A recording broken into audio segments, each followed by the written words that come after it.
জাতীয় নির্বাচনকে সামনে রেখে দেশের সবচেয়ে বড় সাইবার হামলা হতে পারে এমনটা শঙ্কা করছেন প্রধান উপদেষ্টার বিশেষ সহকারী ফয়েজ আহমেদ তৈয়ব।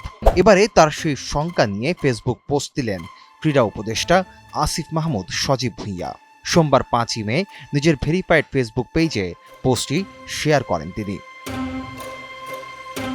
সেখানে প্রধান উপদেষ্টার বিশেষ সহকারী ফয়েজ আহমেদ তৈয়বের মন্তব্য সরাসরি উদ্ধৃত করে ক্রীড়া উপদেষ্টা লিখেন, আগামী জাতীয় নির্বাচনকে কেন্দ্র করে ইতিহাসের সবচেয়ে বেশি ভুয়া তথ্য গুজব ছড়ানোর চেষ্টা করা হবে। দেশে সবচেয়ে বড় সাইবার হামলার আশঙ্কা আছে। এসব সাইবার হুমকি মোকাবেলায় সরকারের কর্মকর্তাদের প্রস্তুত থাকার নির্দেশ দেওয়া হয়েছে বলেও পোস্টে উল্লেখ করেন তিনি। আসিফ মাহমুদের এই স্ট্যাটাসের পরই সরগরম হয়ে ওঠে নেটপাড়া। সচেতন নাগরিক ও নেটিজেনদের কমেন্ট পড়তে শুরু করে পোস্টটিতে।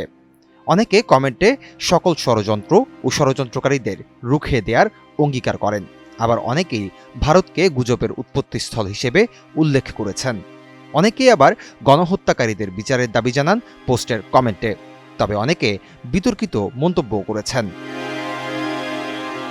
এর আগে রবিবার 4 মে আগারগাঁওয়ের আইসিটি টাওয়ারে জেলা তথ্য কর্মকর্তাদের নিয়ে এক প্রশিক্ষণ কর্মশালায় প্রধান উপদেষ্টার বিশেষ সহকারী ফয়েজ আহমেদ তৈয়ব আসন্ন নির্বাচন নিয়ে উক্ত মন্তব্যটি করেন। ফয়েজ আহমেদ তৈয়বের এ মন্তব্যের একদিন পরই আসিফ মাহমুদ সজীব ভুঁইয়ার এই পোস্ট। ক্রীড়া উপদেষ্টার এই পোস্টের পরই মূলত প্রধান উপদেষ্টার বিশেষ সহকারীর মন্তব্যটি আলোচনায় আসে। Sumit Saha, NTV online.